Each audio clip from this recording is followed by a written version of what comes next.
निशान देखिए जिस तरह के हालात बने हुए हैं, और अभी खबर ये भी आ रही थी कि ईरान ने एक बार फिर से इसराइल पर हमला कर दिया, 40 मिसाइलें दागी गई हैं। तो क्या लग रहा है ये युद्ध कहीं रुकेगा या नहीं, या मध्यस्थता होगी या नहीं? देखिए अभी तो बहुत मुश्किल लग रहा है जीतू, क्योंकि अभी जो चीजें हैं वो सही नहीं चल रही है। कल बहुत बड़े बयान आए हैं, चाहे मध्य प्रदेश का ले ले, इसके बाद अमेरिका के रक्षा मंत्री से लेकर चीफ ऑफ स्टाफ और फॉरेन सेक्रेटरी, हर एक का बयान जो है सीधा टारगेट एक दूसरे पे किया जा रहा है। जहां रशिया जो है पूरी तरह ईरान के साथ नजर आ रहा है, चीन भी नजर आ रहा है। वहीं ये कह सकते हैं कि जो अमेरिका और रशिया और बाकी देश जो है वो एक साथ इकट्ठा हो रहे हैं। तो कल ब्रिक्स की जो मीटिंग हुई थी वो बहुत इंपॉर्टेंट थी। मध्यप्रदेश ने जो बोला कि हम ऐसा कोशिश करेंगे कि अगर परमाणु बम की बात हो रही है जी। तो बहुत देश ऐसे तैयार हैं जो ईरान को परमाणु बम दे सकते हैं। तो ये बहुत बड़ा बयान था, क्योंकि ये जो युद्ध हो रहा है वो ये परमाणु बम के ऊपर ही निर्धारित है। ईरान ने जो परमाणु बम बनाए हैं, इस पे जो अमेरिका और इसराइल को आपत्ति है, उस पे ये युद्ध बहुत हद तक चल रहा है। और हम ये कह सकते हैं कि अभी ये युद्ध जो है बहुत मुश्किल दौर से गुजर रहा है। अभी रुकना इसका मुश्किल है, क्योंकि कल भी इसराइल ने जो है ईरान पे हमला किया। और जो है यूएस भी कंट्री ने जो कल बयान आया है, बड़े बयान आए हैं, जिसमें उन्होंने कहा कि हमारे साथ यूएस के जो B-2 बॉम्बर्स है वो जो है उन्होंने ईरान की साइट्स, न्यूक्लियर साइट्स पे हमला किया है। तो ये तीन जो कल बड़ी साइट पे भी हमला हुआ, जी। ये बहुत ज्यादा एक ईरान को आपत्ति रही है उसमें कि ऐसे, क्योंकि देखिए उन्होंने, ईरान ने पहले ही कह दिया कि हमें पहले ही उम्मीद थी कि यहाँ पर हमला होगा, कि ये बड़े न्यूक्लियर साइट्स है। और न्यूक्लियर साइट्स से उन्होंने पहले ही अपने जो इम्पोर्टेंट जो सामान था वो पहले ही जो है हटा लिया था। मैम आपसे समझना चाहेंगे फिलहाल जो हालात बने हुए हैं इस वक्त, अगर हम बात करें ईरान और इजराइल की, ये जंग कहीं भी रुकती हुई नहीं दिखाई दे रही है। हालांकि मीडिएशन की बात लगातार की जा रही है, अमेरिका खुद कह रहा है कि अब ईरान को रुक जाना चाहिए, बातचीत करनी चाहिए, लेकिन ऐसा होता हुआ दिख नहीं रहा है। और लगातार ये जो कार्रवाई है, जंग की जो ये मिसाइल अटैक है, दोनों देशों की तरफ से चल रहे हैं, तो किस दिशा में ये जा रहा है? इस समय बिल्कुल अनक्लियर है सिचुएशन, बिकॉज कोई भी युद्ध तो चाहता नहीं है, यह तो निश्चित है, क्योंकि दोनों तरफ से नुकसान होता है। तो ऐसा कुछ नहीं है कि जिसके कि युद्ध में कोई किसी को भी फायदा होगा। तो दोनों देशें अगर संयम रखें, और अब तो यूनाइटेड स्टेट्स भी यही कह रहा है कि वो नहीं चाहते कि फर्दर एस्केलेशन हो इस वॉर में, वरना बहुत बड़ा डिजास्टर शुरू हो जाएगा। मिडल ईस्ट भी नहीं चाहता है कि बहुत ज़्यादा ये हो, और देश बट गए हैं एक्चुअली, क्योंकि रशिया अपना अलग कर रहे हैं, चाइना अलग कर रहे हैं, वो न्यूक्लियर कैपेबिलिटीज़ देने को तैयार हैं ईरान को, तो वो अपने फ़ायदे को देख रहे हैं। बट उससे किसी जन हानि उसमें बहुत होगी। तो अभी इस समय सब लोग को संयम बरत रहे हैं और थोड़ा सा पॉज ले रहे हैं अपने नेक्स्ट एक्शन के लिए। जैसे हिंदुस्तान ने भी पहलगाम का जब अटैक हुआ था, उन्होंने जो करना था वो कर लिया, और उसके बाद दे पॉज्ड, बिकॉज ये एक रिक्वेस्ट आई दोनों, क्योंकि किसी को भी कोई फायदा नहीं है इसमें, जिससे कि लोगों को कोई एक्स्ट्रा बेनिफिट हो रहा हो, तब तो उस चीज को वो आगे बढ़ाएं। इस समय संयम की जरूरत है, और इस समय हमारी जनहित की जरूरत जारी है। रहेगी। इस बीच हम अपने दर्शकों को एक बड़ी खबर बता रहे हैं, किस तरह से जो ईरान है वो लगातार इजराइल पर अटैक कर रहा है, और ऐसे में ये समझना जरूरी होगा कि क्या ये वॉर एस्केलेशन है, लगातार ये जंग आगे बढ़ती हुई दिखाई दे रही है। यहाँ पर देखिए किरण, जो ये जंग है वो रुकने का नाम नहीं ले रही है, और अब ये चिंता का विषय बन रही है कि हमें लगा था कि ईरान शायद अब थम जाएगा, लेकिन ऐसा होता हुआ नहीं दिख रहा है। नहीं देखिए, ईरान थम जाता, ईरान को प्रोवोक किया गया। अगर अमेरिका हमला नहीं करता और उसके बाद जो है एक बातचीत का दौर शायद चलता, तो चीज़ें जो है वो थोड़ी अलग हो सकती थी। शायद यहाँ पर शांति जो है स्थापित करने की जो बात लगातार अमेरिका के राष्ट्रपति डोनाल्ड ट्रंप की तरफ से कही जा रही थी, वो यहाँ पर संभवतः चीज़ें हो सकती थी। लेकिन अमेरिका के हमले के बाद ये संभवतः अब मुश्किल होता हुआ नजर आ रहा है। अब देखिए यूएन का दरवाजा, और देखिए हम लगातार जो बातचीत कर रहे हैं वहाँ पर तमाम देश मौजूद है, उनके प्रतिनिधि मौजूद है, और ऐसे में देखिए रशिया की तरफ से कह दिया गया है कि ये जो अमेरिका का हमला हुआ है वो बिल्कुल सही नहीं रहा है। एक तरह से आपने पेंडोरा बॉक्स जो है उसको खोल दिया है, जिसमें कितनी कैजुअलिटी हुई है उसकी जानकारी, सिविलियंस की खास तौर से जो है उसकी जानकारी आप नहीं दे रहे। देखिए, यूएन महासचिव गुटेरेस की तरफ से ईरान को यह समझाया गया है कि आप जो परमाणु हथियार या वेपन बनाने की तरफ लगे हुए थे वो आपको खत्म करना होगा। एक तो एनपीटी संधि है, ट्रीटी है ये, और आप इसका उल्लंघन नहीं कर सकते। इस बीच में ये ईरान को एक तरह से धक्का भी लग सकता है अगर चारों तरफ से ये बातें उठे कि नहीं,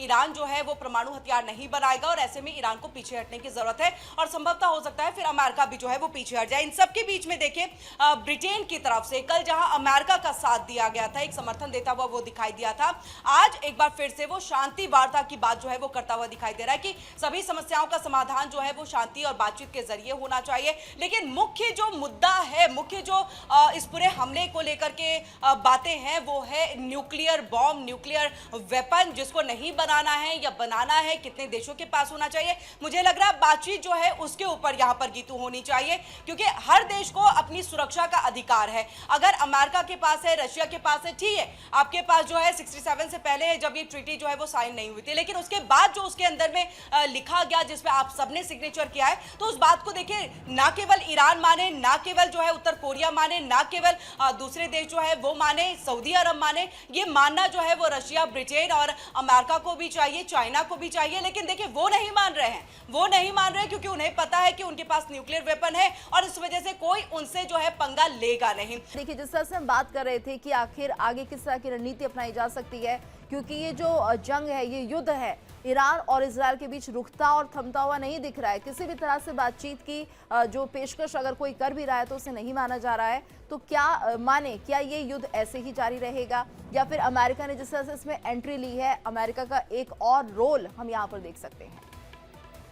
अगर वो रोल हुआ अमेरिका का दोबारा, तो वह एक भयंकर स्थिति पैदा हो जाएगी, क्योंकि एक बार अमेरिका अगर शुरू हो गया तो वो रुकेगा नहीं। उसके बाद वो वार्निंग दे चुके हैं।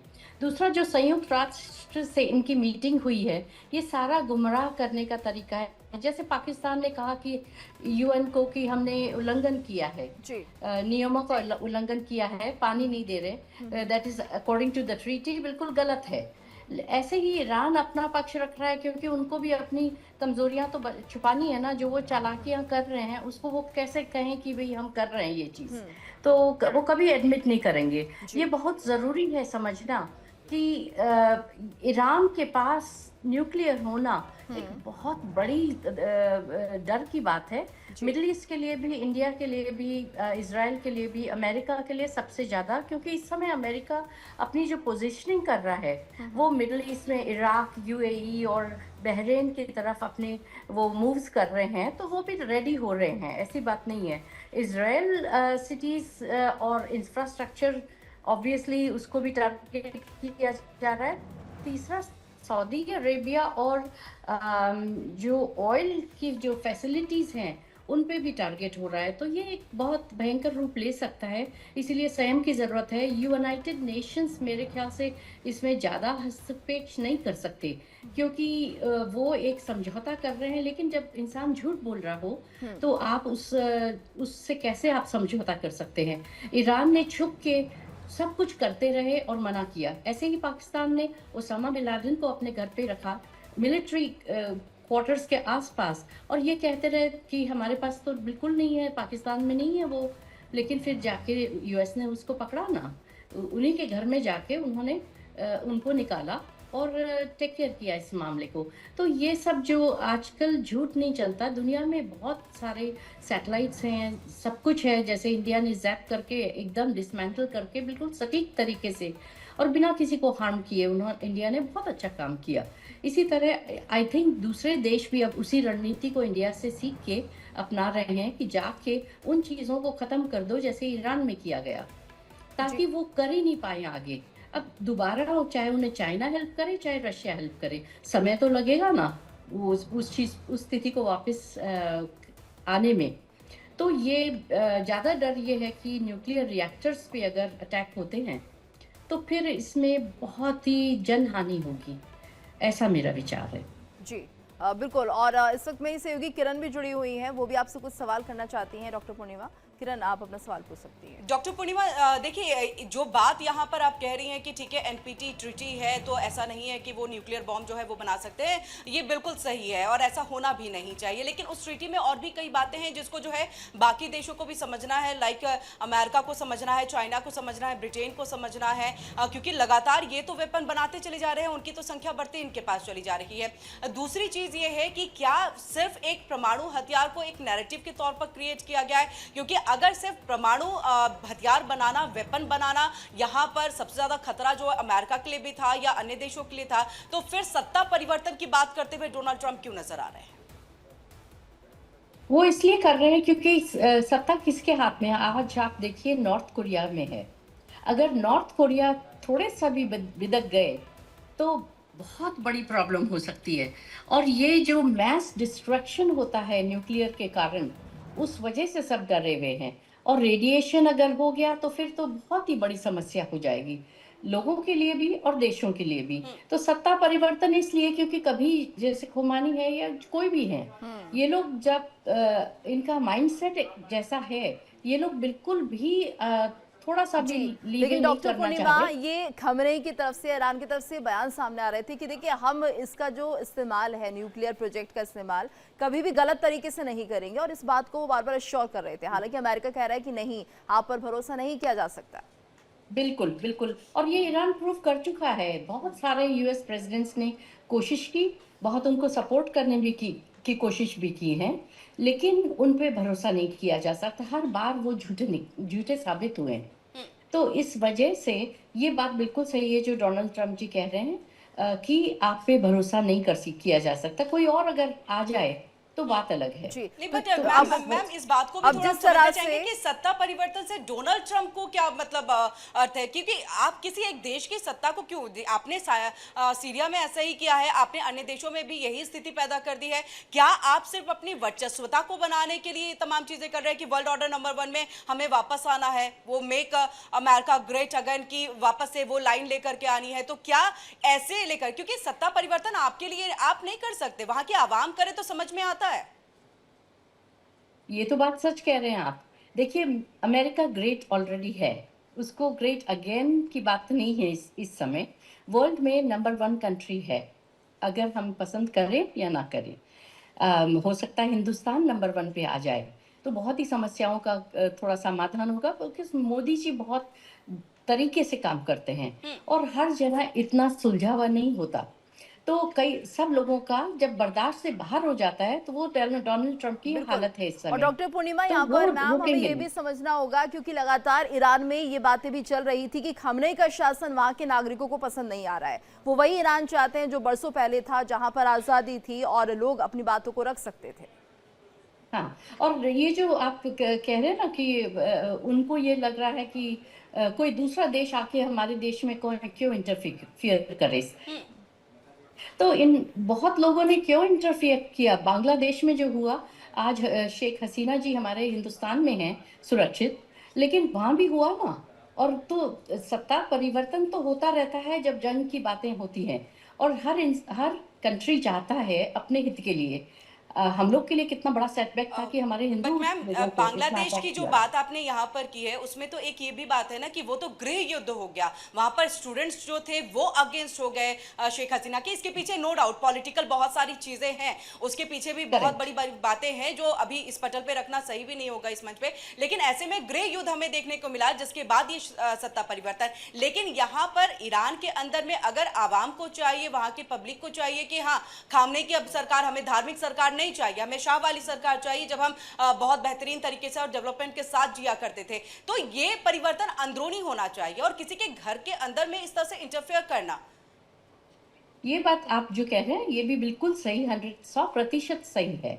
लेकिन उनको वहाँ डेमोक्रेसी नहीं है, वहाँ पे लोग बोल नहीं सकते जिस तरह से हम लोग यहाँ यूनाइटेड स्टेट्स में बोल सकते हैं। हम लोग अपना पक्ष रख सकते हैं। जब पहलगाम का अटैक हुआ, हम लोगों ने जाके माइक जॉनसन से मिले, जो नंबर 3 मैन है इस देश के, ट्रंप के बहुत करीबी हैं। उनको हमने बोला कि आपको हमें जो कॉजेज सपोर्ट देते हैं ना झूठ मूठ का, हमें वो नहीं चाहिए। हिंदुस्तान को इस समय आपको अगर खड़ा होना है तो हमारे साथ खड़े होइए and cut off the money that is going to Pakistan, cut off the things that you are helping them with. अगर आप हिंदुस्तान के साथ खड़े हैं तो हम लोग डेमोक्रेसी में हैं, हम लोग बहुत सटीक बातें कर सकते हैं।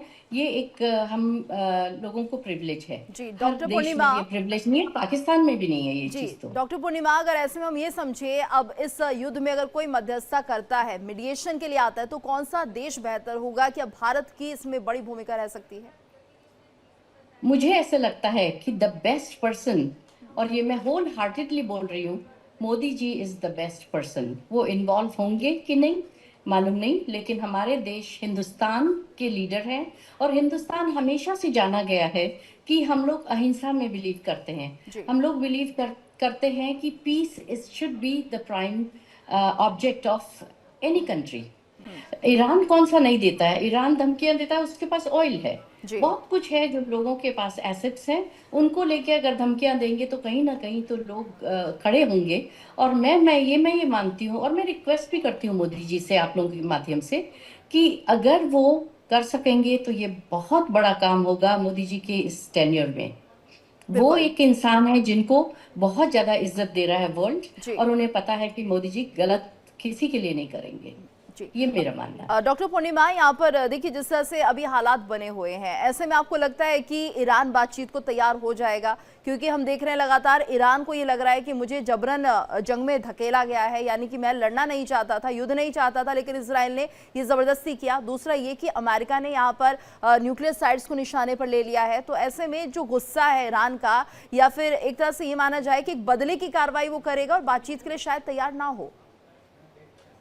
मुझे ऐसा नहीं लगता है, क्योंकि ईरान हो चाहे कोई सा भी देश हो, वो अपने आवाम के लिए बुरा नहीं चाहेगा। और चाहे वो गुस्सा हो, चाहे उनको लग रहा हो उनके साथ अन्याय हो रहा है, उन्हें घसीटा जा रहा है, पर ऐसी बात नहीं है। डोनाल्ड ट्रंप ने 2 महीने पहले बोला था उनसे, बात करने आ जाइए टेबल पे और सुलह कर लेते हैं, सबसे सबका भला उसी में है। लेकिन ईरान नहीं आया, नहीं माना। और ईरान अपनी ईगो को लेके अगर वो ये नुकसान करता है तो इसमें सारे देश उनके विरुद्ध हो जाएंगे और ईरान को बहुत बड़ा नुकसान होगा। कोई किसी को घसीट नहीं सकता कहीं पे भी, अगर आप नहीं जाना चाहते हैं तो। अगर कोई ऐसी स्थिति पैदा हो जाती है तो उसको बहुत संयम से, बहुत ही सटीक तरीके से और बहुत अच्छी तरह से सोच समझ के करना चाहिए, क्योंकि बहुत नुकसान है सभी का इसमें। यूनाइटेड स्टेट्स का भी है, इजराइल का भी है और ईरान का भी है। बाकी देश भी लपेट में आएंगे अगर ये वॉर एस्केलेट हो जाती है तो, जिसके चांसेस नजर आ रहे हैं। मैम, यूएन की भूमिका आप कितने यहाँ पर जो है एक स्ट्रॉन्ग जो है आप इसको देख पा रहे हैं? क्योंकि अभी यूएन की बैठक जो है वो चल रही है, उसमें तमाम देश भी हैं। और इसके साथ एक क्वेश्चन और ऐड ऑन करूंगी मैम, आपसे समझना भी चाहेंगे, क्या ये ईरान और इजराइल के युद्ध में अमेरिका की तरफ से ये हमला करना जायज़ रहा? क्योंकि देखिए, शांति स्थापित करने की बात लगातार कर रहे थे, तो ऐसे में क्या थोड़ा सा और संयम रखते तो संभवतः जो है बातचीत से चीज़ें, क्योंकि ईरान के राजदूत ये कह रहे हैं कि हमने तो कभी वार्ता को समाप्त आपकी किया आवाज ही कट ऑफ नहीं। हो गई है। आवाज आ रही है मैम? डॉक्टर पूर्णिमा, शायद मेरी सहयोगी किरण आपसे ये पूछना चाह रही है कि अगर जिस तरह से बातचीत चल रही थी अमेरिका की तरफ से कि हम आपको 2 हफ्ते का समय दे रहे हैं, और ईरान थोड़ा आगे बढ़ भी रहा था, बातचीत करने के लिए तैयार भी हो रहा था, हालांकि यूएनएससी में ये मुद्दा उठाया गया था ईरान की तरफ से कि अमेरिका ने जो किया है वो गलत किया है। आवाज मिल रही है मैम आपको? हाँ, अब आ गई। मैंने क्वेश्चन वैसे आपके दोनों सुन लिए थे। जी जी। यूनाइटेड नेशंस की भूमिका देखिए वो है कि जैसे हम बैठ के पार्टी करते हैं कई लोग देश, पर कोई किसी को कुछ कह नहीं सकता। यूनाइटेड नेशंस की वो हालत है। आप तो जानते ही हैं, हमारे एक्सपर्ट हैं शशि थरूर जी, 10 साल मैंने भी उनके वक्त काम किया था as an advisor to United Nations, as PR and media chair. तो मैंने यूनाइटेड नेशन से मेरा काफी संपर्क रहा है, पर उसमें वो जो सॉलिड डिसीजन पावर है ना, जब तक देश सुने नहीं यूनाइटेड नेशंस कुछ नहीं कर सकता। तो आप उस पर ज्यादा वो अहमियत मत दीजिए, क्योंकि ये इमरजेंसी मीटिंग्स हो रही हैं, क्योंकि कोई तो होगा ना जो जिससे जाके बात करे कोई। क्योंकि यूनाइटेड नेशंस जब बात करना चाहते थे ईरान से, तो वो डायरेक्टली बात नहीं कर रहे थे ट्रम्प से, वो किसी और के थ्रू बात कर रहे थे। यहाँ पे प्रॉब्लम थी। यूनाइटेड स्टेट्स कहता है हमें औरों से मीडिएटर नहीं चाहिए बीच में, वो इसलिए क्योंकि विश्वास कोई नहीं कर रहा उन पे। और उन्हें पीछे कदम हटाना ही पड़ेगा, चाहे वो इजराइल को ब्लेम करें या किसी को भी ब्लेम करें। उनका नुकसान तो पूरा हो गया है, ये अमेरिका ने स्पष्ट कर दिया है कि उनकी जीत हुई है इसमें, और वो बिल्कुल सही है। पाकिस्तान भी पहले नहीं मान रहा था कि हमारे कोई भी नुकसान हुआ है, और इंडिया ने सब कुछ कर दिया था, प्रूफ दे दिया, तो वो अपने आप दुनिया को पता लग गया। इस समय भी वही होगा। ईरान अगर अपने आप को संयम में नहीं रखते हैं तो ये बहुत बड़ा युद्ध है, ये महायुद्ध की तरफ जा रहा है। मुझे इसी का डर है कि अगर हमने थोड़े भी, आप देखिए नॉर्थ कोरिया का जो किम जोंग है, उन्होंने कितना संयम बरता है, कितने टाइम से न्यूक्लियर है, और वो ऐसे इंसान है कि एक बार अगर बिदक गए तो वो तबाही कर सकते हैं। वही सोच के आप हम लोगों को ईरान को ये सोचना चाहिए कि और हम कितना नुकसान बर्दाश्त कर सकते हैं। चाहे वो इजराइल की गलती हो, मैं मानती हूँ इस बात को, लेकिन फिर भी अपने देश के लिए के हित में तो काम करें ना वो। Forget about other people. अपने देश के लिए, अपने देशवासियों के लिए उनको वो स्टेप उठाना चाहिए और बदले की भावना छोड़ के। लेकिन ये इन लोग की ईगो बहुत बड़ी होती है अननेसेसरली, और उसकी वजह से ये सब जो बयानबाजी हो रही है ना, इसका कोई मतलब नहीं है। जो नारेबाजी अमेरिका में हो रही है उसका कोई फर्क नहीं पड़ता। यानी कि प्रशांत, ये माना जाए सिर्फ बौखलाहट है ईरान की कि ये गलत हुआ है और इजराइल के साथ कुछ होना चाहिए, और यूएनएससी में भी ये तमाम बातें उठाई जा रही हैं। हालांकि यूएनएससी में भी हमने देखा जो देश हैं वो बढ़ते हुए नजर आ रहे हैं। तर्क उनका ये है कि ये हमला इसलिए हुआ है क्योंकि ईरान बातचीत को तैयार नहीं था, न्यूक्लियर प्रोजेक्ट को रोकने को तैयार नहीं था। वो तैयार नहीं था। देखिए, साफ तौर पे ईरान ने पहले ही साफ कर दिया था कि हमने ऐसा कुछ गलत नहीं किया है। हमारे ऊपर सिर्फ आरोप लगाए जा रहे हैं कि हमने परमाणु बम बना लिए हैं और वो दुनिया के लिए खतरा है। यूएस और इजराइल ने ग्लोबल इसको ऐसा दिखाया कि ईरान जो है दुनिया भर के लिए खतरा बन गया है। वो जो है न्यूक्लियर साइट उन्होंने ऐसी बना ली है जिससे खतरनाक जो है मिसाइल और खतरनाक जो है चीजें बनाई जा सकती है, जिससे दुनिया पे बहुत बड़ी आफत आ सकती है। तो यही एक टारगेट जो है यूएस और बाकी देशों ने ईरान के लिए एक मिथ बना के रखा है कि वो ये कर सकता है। वहीं ईरान ने जो है साफ तौर पे कहा है कि जो उसका प्रोग्राम है वो अपने लिए है, वो अपने लिए कर रहा है और किसी दूसरे देश के लिए तो कोई खतरा नहीं है। और यही जो है यूएस हमेशा सबके साथ करता है। हम चाहे इराक की बात करें, कुवैत की बात करें, जब कुवैत पे हमला हुआ था, इराक में हमला हुआ था, तो साफ तौर पे यूएस ने यही कहा था कि जो वहाँ की लोकल रिजीम है वो बहुत बड़ा खतरा है। लेकिन यही यूएस का एक गलत इम्पैक्ट दुनिया पे पड़ता है कि यूएस जब भी किसी पर अटैक करता है तो उसका पर्सनल मोटिव होता है। तो ये पर्सनल मोटिव क्या था?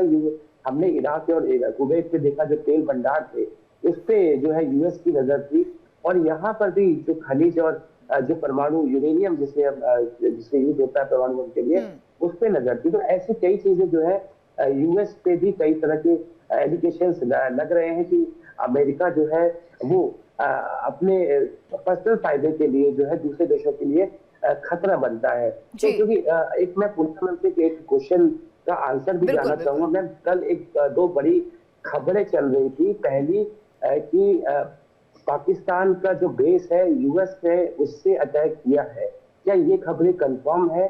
और सेकेंडली कुछ खबरें ये भी आ रही थी कि ईरान ने कुछ अपनी जो न्यूक्लियर बम्स है वो पाकिस्तान के एबटाबाद में रखे हैं। तब ये दो खबर बहुत ज्यादा कल चल रही थी, तो क्या इसकी कितनी सच्चाई?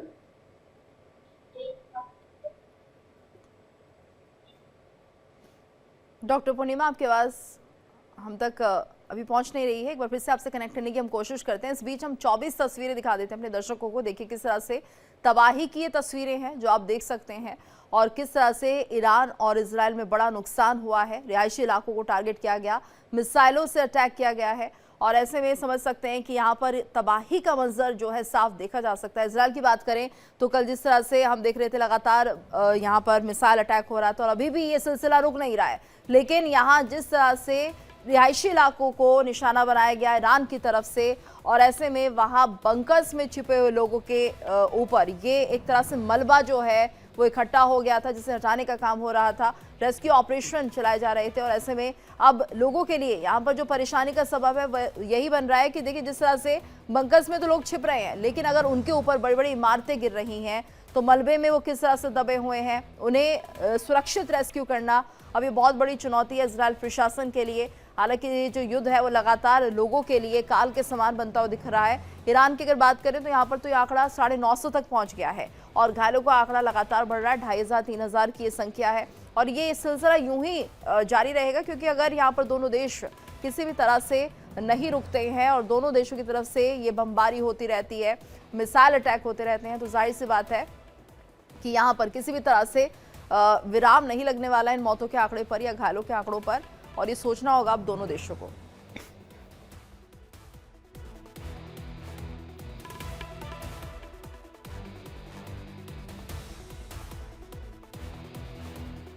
तो लगातार हम ये तस्वीरें आपको दिखा रहे हैं और हमारे साथ डॉक्टर पूर्णिमा वोरिया भी जुड़ी हुई हैं, जो कि स्ट्रैटेजी के एक्सपर्ट हैं, यूएस से हमारे साथ सीधे जुड़ी हुई हैं।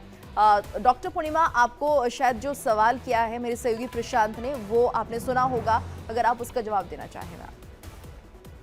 आप प्लीज रिपीट कर दीजिए उसको। जी, दरअसल यहाँ पर डॉक्टर पूर्णिमा एक बात जो सामने आ रही थी कि कल यहाँ पर पाकिस्तान के एयरबेस से भी हमला किया गया था, इस तरह की जानकारी आ रही थी। और ऐसे में कितनी स्पष्टता इस जानकारी को लेकर है कि यहाँ से ईरान ने कुछ अपने न्यूक्लियर बॉम्ब्स भी छिपाए हैं, कोई एक ऐसी जगह है जहाँ पर लगातार ये चर्चा की जा रही, तो इनमें कितनी सच्चाई है?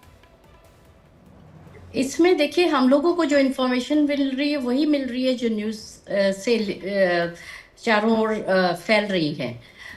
इसका जवाब स्टेट डिपार्टमेंट अगर दें तो वो ज़्यादा अच्छा है, क्योंकि उनके पास बिल्कुल प्रिसाइज इंफॉर्मेशन होगी। पाकिस्तान क्या कहता है और ईरान क्या कहता है, इन पे भरोसा नहीं किया जा सकता। और इनकी मीडिया के थ्रू हम लोग इन पे टिप्पणी करें तो वो भी सही नहीं होगा। ठीक है, बिल्कुल। प्रशांत, अगर आप अपना दूसरा सवाल उनसे पूछना चाहते हैं डॉक्टर पूर्णिमा से, तो आप कर सकते हैं। एक और सवाल था, आसिफ मुनीर यूएस में जब आए थे तो बहुत ज्यादा दुनिया में एक चीज गई थी कि अमेरिका क्यों जो है पाकिस्तान के इतना क्लोज आ रहा है। पास्ट में जो है अमेरिका ने कई बार पाकिस्तान को नीचा दिखाया और कई बार जो है उसने ऐसा जी जी। मैं आपका सवाल ले लेती हूँ प्रशांत। डॉक्टर पूर्णिमा, सवाल ये है कि जिस तरह से हम देख रहे हैं कि कुछ ही दिनों पहले हमने देखा जो ट्रंप थे वो पाकिस्तान को लेकर सीधे तौर पर ये कह रहे थे कि पाकिस्तान की एंट्री नहीं है, टैरिफ वॉर को लेकर भी बात चल रही थी। लेकिन अब जो मीटिंग हुई है मुनीर की और ट्रंप की, तो इन नजदीकियों के मायने क्या है? आखिर ऐसा क्या हुआ कि यहाँ पर ट्रंप मुनीर को बुलाते हैं लंच पर और उनसे बातचीत करते हैं? आखिर किस दिशा में ये जो दोस्ती है, ये जो संबंध है, जा रहे हैं पाकिस्तान और अमेरिका के? ये तो आप भूल जाइए कि पाकिस्तान से कोई दोस्ती का संबंध है ट्रंप जी का, वो बिल्कुल गलत है। और ट्रंप पोकर फेस रखते हैं और वो बात करते समय अपनी बात मनवाने के लिए बहुत कुछ करते हैं। ये उनमें खासियत है, उनकी काबिलियत है। तो वो पाकिस्तान को बुला के वो कोशिश कर रहे थे कि मोदी जी को भी उस समय बुलाएं और दोनों को बिठा के कोई पीस की वार्ता हो जाए। लेकिन मोदी जी बहुत स्मार्ट है, उन्हें इस चीज का अंदेशा था, वो बैठना भी नहीं चाहते थे उस सेम रूम में। जो मैं सोचती हूँ, हो सकता है मोदी जी के विचार मेरे से बिल्कुल डिफरेंट हो, लेकिन जो मैं समझदारी से कह सकती हूँ कि मोदी जी कभी उस रूम में नहीं आएंगे उनसे किसी भी तरह की वार्ता करने के लिए। और अगर कोई होगी तो वो बिल्कुल फॉर्मल तरीके से होगी और उसमें ट्रंप जी इन्वॉल्व नहीं होंगे। ये मोदी जी ने बिल्कुल साफ किया है और ऐसा ही होना चाहिए, मेरा ये मानना है।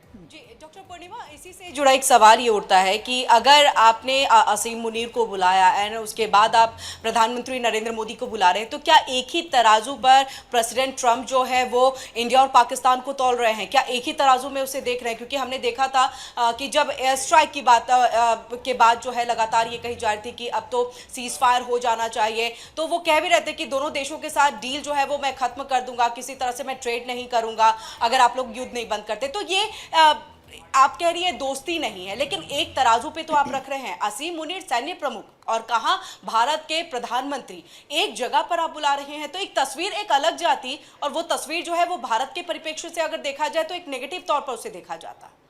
बिल्कुल बिल्कुल। देखिए, मेरा ये मानना है कि हिंदुस्तान और पाकिस्तान को एक तराजू में कभी नहीं तोल सकते, जैसे कि दिन रात का फर्क है जी। पाकिस्तान से बहुत अच्छी दोस्ती थी अमेरिका की और ट्रंप कोशिश कर रहे हैं कि नुकसान क्या है अगर एक बार हम बात कर ले तो। लेकिन आप देखिए, उनके प्राइम मिनिस्टर को नहीं बुलाया, मिलिट्री हेड को बुलाया। ये भी तो एक मजेदार बात है जी। उन्होंने हमारे मिलिट्री हेड को नहीं बुलाया, उसने हमारे प्रधानमंत्री को बुलाया। दैट मीन्स कि उनको पता है कि ये देश कैसे चलता है और कौन चलाता है। और वहां पे प्रधानमंत्री एक मौकरी है, क्योंकि सब कुछ तो मिलिट्री कर रहा है, सब कुछ मिलिट्री के हाथ में पपेट है, जो भी उनका प्रधानमंत्री है। तो इसलिए एक बहुत ये अजीब सिचुएशन है, लेकिन हिंदुस्तान को बुरा नहीं मानना चाहिए, क्योंकि हम लोग जो है ना वो एक ऐसे स्तर पे हैं, वो ट्रम्प भी जानते हैं, उन्हें पता है कि हमारी काबिलियत। और शशि थरूर जी और ऑपरेशन सिंदूर की जो डेलीगेशन आई थी, डॉक्टर पूर्णिमा, और ये साफ कर दिया है भारत ने कि हम पाकिस्तान के साथ कोई बात कर ही नहीं सकते, क्योंकि पाकिस्तान इस लायक नहीं है। हम पहले भी कई बार चर्चा कर चुके हैं पाकिस्तान के साथ, लेकिन हमें बदले में क्या मिला? आतंकवाद मिला, हमारे इतने लोगों को मारा जा रहा है, और लगातार अगर हम उनके साथ एक टेबल पर बैठते हैं तो ये बिल्कुल किसी भी देशवासी को मंजूर नहीं होगा, किसी भी भारतीय को ये बर्दाश्त नहीं होगा। क्योंकि अगर हमने ऑपरेशन सिंदूर को थोड़ा विराम भी लगाया तो वो भी हमने देखा कि हमारे देश में इस बात को भी मंजूर नहीं किया जा रहा था, लेकिन उसके बाद भी कहीं ना कहीं दोनों देशों के हितों को देखते हुए, खासतौर से हिंदुस्तान के हितों को देखते हुए ये फैसला लिया गया। और अब अभी भी हालांकि ऑपरेशन सिंदूर जारी है, ये भी साफ कह दिया गया है कि अब किसी भी तरह का अगर इस तरह का एक्ट होता है, आतंकवादी घटना होती है, तो हम जंग शुरू कर देंगे। मैम एक हमारे कंटिन्यू प्लीज मैम। हमारे क्वात्रा जी ने एक बहुत बड़ा गैदरिंग रखी थी वॉशिंगटन में, विलर्ड होटल में, जब ये डेलीगेशन आई थी वापस शशि थरूर जी के नेतृत्व में। तो ये बिल्कुल स्पष्ट था, जब जितने मंत्री थे सभी ने एक ही धुन में बोला और सब यही बताया कि हम लोग का ये विराम है। ये कहीं भी कोई एक स्पष्ट रूप से ये नहीं बोले कि ये खत्म हो गया है।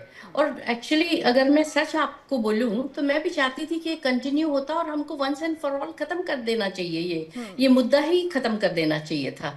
लेकिन जो हम आम जनता है, हम लोग दूसरी तरीके से सोचते हैं। मोदी जी और हमारी जो पार्लियामेंट है वो दूसरी तरीके से सोचते हैं, बिकॉज हम एक पीस लविंग कंट्री हैं। हमारे कहने से क्या होता है, हम लोग बहुत छोटे हैं उस हायरार्की में, क्योंकि बहुत मुद्दे होते हैं, आवाम भी होती है और कैपेबिलिटीज भी होती है। किसी के पास अगर कैपेबिलिटी नहीं है तो ये थोड़ी है कि उसको बिल्कुल तहस नहस करके नष्ट करके हम बिल्कुल ग्राउंड पे कर दें कि कुछ बचा ही नहीं उसमें, न पेड़ न पौधे न लोग। तो ऐसा नहीं करना चाहते बिल्कुल। और डॉक्टर पूर्णिमा, और शायद हमारी प्रायोरिटी उस वक्त ये थी कि हम अपने देश की जनता को बचाना चाहते थे। बॉर्डर्स पर जिस तरह से लोग हताहत हो रहे थे, मारे जा रहे थे, उनको भी देखना इस देश के प्रधानमंत्री की कहीं ना कहीं प्रायोरिटी रही थी, और कई और ऐसी बातें थी जिसके चलते फैसला लिया गया। बहुत बहुत धन्यवाद करना चाहेंगे आप सभी का हमारे साथ इस चर्चा में जुड़ने के लिए।